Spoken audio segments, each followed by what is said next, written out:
Hello, everyone. Happy New Year. Welcome to 2025. So, in today's live, we are going to talk about how to level up your finances in 2025.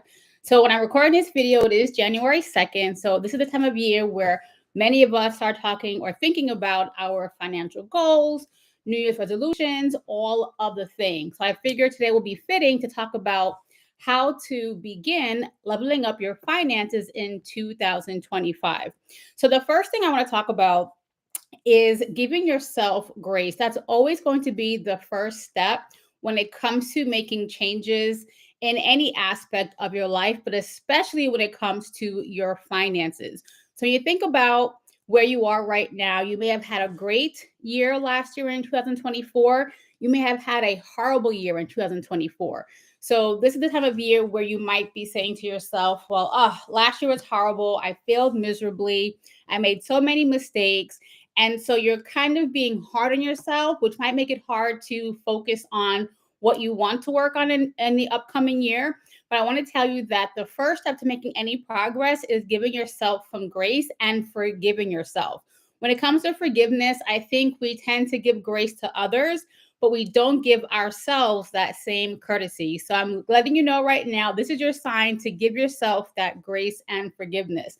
Now, you may have made some mistakes last year. You may have missed some of the goals you did set going into the last year, but this year is now an opportunity to have a fresh start. Now, as someone who's worked in corporate finance, I can tell you that these large corporations, they're making mistakes every single day. And when you think about it, corporations have the resources to hire experts, right? So they have these experts helping them grow their business, operating the business day to day, but they themselves are still making mistakes. So, you, as a non finance expert, for example, give yourself grace too, because if experts are making mistakes, how would you, as the average person, not make mistakes? So, I want you to think about the mistakes you've made, but learn the lesson and move on. When you harp on those mistakes and you beat yourself up over it, there's no room for progress and to move forward. So when you're constantly talking to yourself and being hard on yourself, you are living in the past. Now, of course, the past, there are lessons to be learned. I want us to learn the lesson so we don't repeat it. But now it's time to move forward. So this is your sign to move forward. We're in a new year. It's a new opportunity to get started. Now, one thing I will also say when it comes to your financial journey, mistakes are part of that journey. And that's the one thing that we don't tend to think about or even pay attention to. No journey is perfect. No one is going from point A to point B in a straight line, right? There are going to be highs, there are going to be lows, but the whole point of your financial journey is to make progress. Now, the progress might not happen as fast as you would like. I think that's the one thing that tends to make so many of us upset or discouraged, but some progress is still better than no progress at all. And that is why we call it personal finances, because your journey is personal to you. While it's great to talk to individuals in your circle or mentors, or you're hiring someone to help you, it is great to get information from all of these sources, but your journey is your own. And I think many of us, we tend to compare ourselves to our peers, our siblings, or others that we look up to, but their journey is their own and your journey is your own. So you have to really understand that you're going to get to that milestone at your own pace and at your own time. So think about that as you're setting your goals for this year. And that kind of leads me into my next tip. And that comes down to being realistic with setting your goals for the upcoming year. I think for many of us, we tend to make these goals and they're large, they're audacious, and I love that for us, but sometimes they are a bit unrealistic. Now, when I say unrealistic, what I mean by that is we give ourselves this goal and this timeline, and sometimes it's a little too aggressive. And so what ends up happening, we create these goals with no real plan, no real strategy. And then what ends up happening is before we even get to that 30 or 60-day mark, we've already failed in our eyes, and we might then end up giving up on the goal altogether. So, as you're thinking about your New Year's resolutions and your goals for this year, think about making them a little bit more realistic. And that might mean taking that larger goal and breaking it down into smaller milestones. So, one analogy I like to use when I talk to clients and I create content on social media, I compare it to losing weight. So, think about if you were to say, hey, I want to lose 100 pounds, that might sound hard, right? It might sound like, oh my God, I'll never get there. But if you break that goal down into smaller milestones and give yourself a longer lead time. So, for example, let's say I want to lose 10 pounds in the next 2 to 3 months. Now, that seems more realistic, right? Versus the 100-pound goal that we're working towards.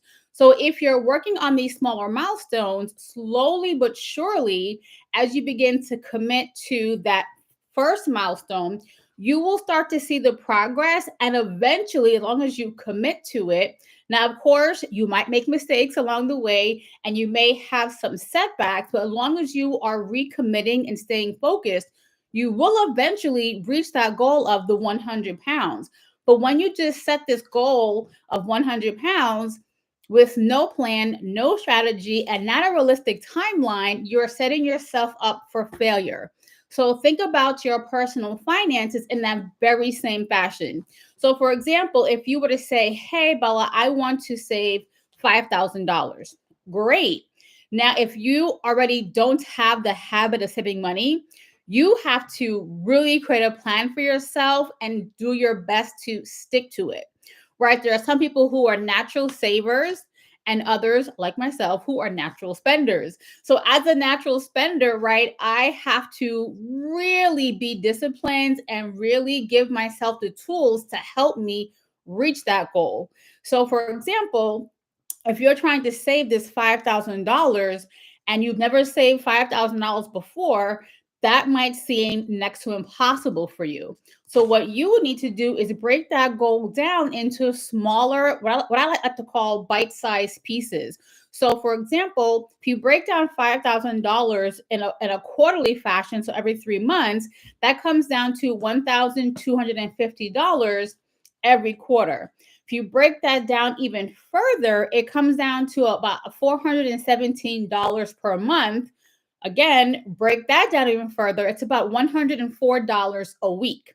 So $104 a week seems doable, right? Most of us spend that on gas, going out to eat, taking your kids out, right? $100 in a week, you can easily find that money, well, for most people. And so if that becomes the goal, that becomes more realistic. And now you will slowly start to see, hey, it's 3 months and I've already saved over $1,200. And I like to also go back to the weight analogy. When you start to see progress, so for example, when you've lost those first 5 to 10 pounds, you then start to become more committed to the process because you're seeing the results. Now, they're small results, but they're still results nonetheless. So saving money, in my opinion, kind of works the same way. When you start to put that money away and you start to commit to it, and slowly but surely you're seeing your account grow, you become more committed to it because, again, you're seeing the progress by seeing the balance in your account grow. So think about this saving analogy, or even the weight analogy, to your own finances. Think about what's 2 to 3 goals or 2 to 5 goals can you work on this year that will get you eventually to your larger goal. I find that most of us tend to overcommit and underdeliver when it comes to our goals, and not just when it comes to our finances, just goal setting in general. So if you kind of bring it down a notch and make smaller goals that'll help you work towards the larger goal, you will find that that's where all the magic happens, right? I say this so often on my platforms. When it comes to your personal finances, the real progress are those small wins that you are doing and working on consistently. That's how you get to the end goal. It's not the big lofty steps that you think that will be exciting. It's the small steps consistently. Again, that is where the magic happens. So think about this year, what can you realistically work towards? I know for many of us, we have so many goals that we want to work on. You want to pay down debt, you want to invest, you want to buy a house, you want to buy a rental property, right? There's a million and one things that we all are striving for when it comes to finances. And while I am here for all of it, you have to become laser focused on a handful of goals. And once you've checked a few off of your list, then you move on to the next thing.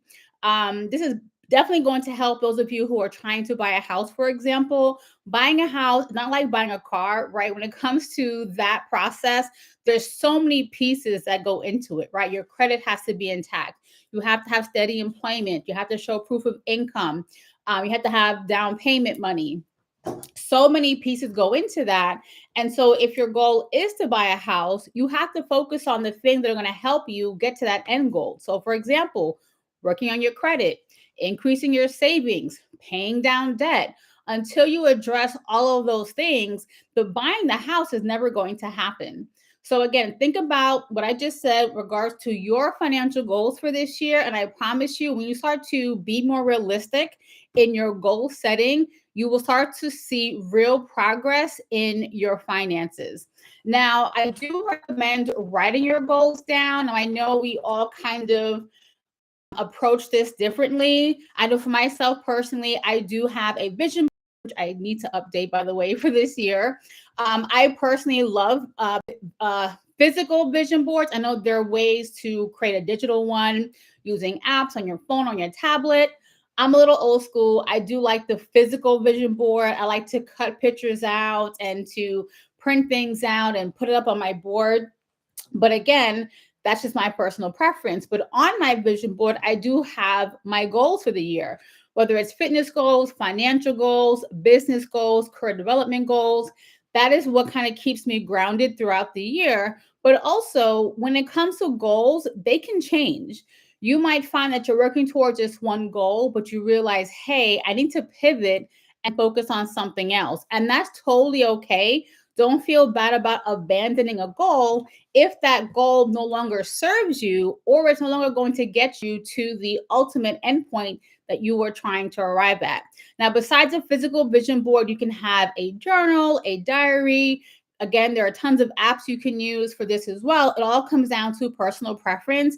But in my opinion, until you physically write that goal down, however you do it, physically or digitally, until you put it right in front of you, it kind of just sits in your mind and you tend to not focus or doesn't get addressed. So find a way to write those goals down and look at them on a more regular basis. I recommend daily, but that might be a bit excessive. But again, until you write them down, they really aren't real, if that makes sense. So now we're going to move on to my third tip to help level up your finances in 2025. And that's going to be you must be willing to be comfortable with being uncomfortable. Now, I know that sounds very cliche, but it is such a fitting statement because personal finances, right, there's so many layers to that. You're talking about your credit, investing, building wealth, saving, budgeting, right? There's so many components to it. And no one knows everything about all of those components, right? And so if you are at a point in your journey where you just know there are so many things you don't know, it is your duty to go out and learn. So, for example, if you want to build wealth, the only way to do that is to invest.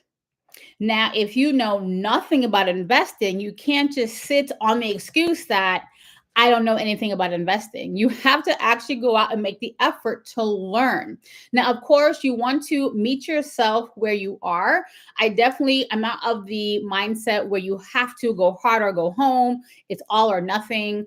I don't subscribe to that. I believe to meet yourself where you are. And what I mean by that is when it comes to your capacity to learn, we have so many demands on ourselves every single day between jobs, family, career responsibilities, things in your home you have to take care of, right? There's so many hats that we wear every single day. And there might be many people depending on you for a variety of things. So your time is very limited. So again, when it comes to you learning about something new, meet yourself where you are and find a way to learn that's feasible, that you can actually stick to. So that might mean getting a audiobook, or if you prefer physical books, that's fine too, and you dedicate time every week to read said book. It might mean a podcast. Maybe you don't have time to sit down and read. So then you're going to maybe put on a podcast and listen to that on your way to work or while you are working out at the gym, for example. Or you also have the option to hire an expert, whether it's a mentor or a financial advisor, to help you learn. But again, you want to meet yourself where you are, because out of all of those things that I mentioned, they all have different price points as well. You can also do online courses, right? There's just so many options. But again, you want to make sure you're not overwhelming yourself, because when you do that, you sometimes then tend to shut down. You start to say, this is too hard, it's too difficult, or it's just too much, and I just can't. So you want to, again, meet yourself where you are and do it at your own pace. But again, you have to commit to this learning process, because otherwise, how will you learn? How will you know? And this building wealth example, for example, you won't be able to do it because you didn't learn anything, right? So really think about, what can you do differently this year to move yourself forward? One other example I could talk about is when it comes to your finances. If you're constantly overspending, budgeting has to become a priority. Now, for me, as someone who's a natural overspender, right, budgeting definitely was very difficult for me at first, because it's just not fun. It's not, right? But it is so necessary. So you want to find the tools to help you make this thing not as hard. So, for example, there are apps you can use. You can use a physical journal or planner to help you budget. There are plenty of, well, besides apps, there's websites, right? There are definitely many options you can use to help you budget and learn to get better at budgeting. But again, you want to give yourself grace, meet yourself where you are, and give yourself time to learn this thing. Again, when it comes to budgeting, it's a skill set, and it takes time to learn how to do it and how to do it well. And so, for many people, I find when they start to try this budgeting thing, and let's say they have this app that they're using, they find themselves in a situation where it's hard to keep up with it, or it's hard to track it, or you don't do it for a few days, meaning you're tracking your expenses, and I have to spend time going back, and then you tend to just give up. So again, you want to find a tool that's going to help you be successful at it, and give yourself the time to learn this new tool and find ways to create a new habit. That's really what it comes down to. You're trying to create a new habit. Now, is it going to be perfect? Absolutely not. It's going to get very messy. It's going to be a little bit hard in the beginning. But as you start to slowly but surely commit to this new thing, this new process, it will get easier in time. But what most of us tend to do, we give up and fail before we give ourselves a real opportunity to try. Now, when I say a real opportunity, I mean a few months, right? I need you to download this new app or use this journal and really give yourself a good 3 to 6 months to try it and commit to it, and be okay with making mistakes and not doing it perfectly. When it comes to your financial journey, it really is about being directionally correct, right? We're not here for perfection. We are here to make progress, and it might be slowly but surely. I think for many of us, we get upset when we don't get the results fast, and then we tend to get discouraged and we give up. But again, you really have to give yourself that time and that grace to make this thing happen. So, just to give a quick recap, what we covered during today's live. So, the first thing we talked about is giving yourself grace and really um, taking the lessons from those mistakes you have made, and then learn the lesson and move forward. You really cannot live in the past and be upset with yourself about past mistakes. They happened, true indeed, but harping on it today doesn't fix it. You can't go back and fix it. But what you can do is just do better going forward. Now, it doesn't mean you won't make any mistakes going forward ever again, but hopefully it won't be as bad of a mistake, and it might be a different mistake, right? That's just part of the journey when it comes to personal finances. And again, learn a lesson. I think that's the one thing that I really want to reemphasize. Whatever you've done in the past, learn the lesson and understand the why. I think that's the other part too. When you've made that mistake, and maybe it's a repeat mistake that you've made, that's okay, but try to understand the why am I doing this? Why is this constantly happening? What issues do I need to address with my own self to figure out how do I not do this again and avoid this mistake going forward?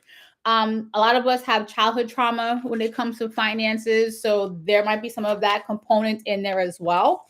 So again, when it comes to that, you might need to talk to a therapist or really be honest with yourself about why you are doing the things that you're doing, and then figure out how do I fix it and address it going forward. The second thing we talked about during today's live is being realistic with setting your goals. As we are moving into a new year, we're all focused on New Year's resolutions, new goals, new year, new me, right? All of that. Really think about 2 to 3 goals or 2 to 5 goals, depending upon what you need to work on, and get laser focused on those goals and be okay with putting certain goals on the back burner until you address the 2 to 3 that are really super important to you. I think we fall into this, the busier we are, the better, the more goals, the better. And that's not always true. You want to make progress. That's really what it comes down to. What progress can I make in this year, 2025, that's going to really set me up for success in the future? So you might only work on 2 goals for the entire year, but those 2 goals might catapult you into a place for next year to be in a really good position when it comes to your finances. And then you'll be in a better position to work on the next set of goals that you have for yourself. So become laser focused, commit to the goals, and think about breaking down those larger goals into smaller milestones. Now, the third thing that we talked about is being willing to be uncomfortable, right? Getting comfortable with being uncomfortable. That's really what it comes down to. And I think as adults, we feel as if we should know it all, but we don't. I've had a client tell me, I am in my 40s and I really should know this by now. We were talking about investing specifically. And I said to her, well, you don't know what you don't know, and that's okay. But now what do we do differently? What can we do to now go from I don't know anything about investing to now I know something about investing and I'm still learning as I go along? So again, that might mean taking a class or an online course. It might mean reading a book, listening to a podcast, whatever it looks like for you. But again, meet yourself where you are and be willing to be uncomfortable with saying, I don't know this, but I'm willing to learn. You cannot just sit in ignorance and then be upset when you don't have results. That's just not how this works. That's not how you make progress when it comes to your finances. So really think about that as we're going into this new year. Now, we are going to come back next week, same time, same place, and I will give more tips to help you level up your finances in 2025. So if you have any questions you want me to address during next week's live, feel free to put it in the chat or comment sections of this video. I will review them before we meet for next week, and then I'll kind of determine what topics we will cover. If you do follow me on Instagram, feel free to send me a DM. I do look at my DMs pretty much every single day. If I don't get back to you right away, just give me some grace. It might take me a day or two, but I will go ahead and respond. So again, whatever questions you have or topics you want to address in a future live, feel free to reach out to me. My email is also listed here on my YouTube channel, so feel free to shoot me an email if that is easier for you. So that is it for today's live, everyone. Thank you so much for joining, and I will talk to all of you next week. Take care.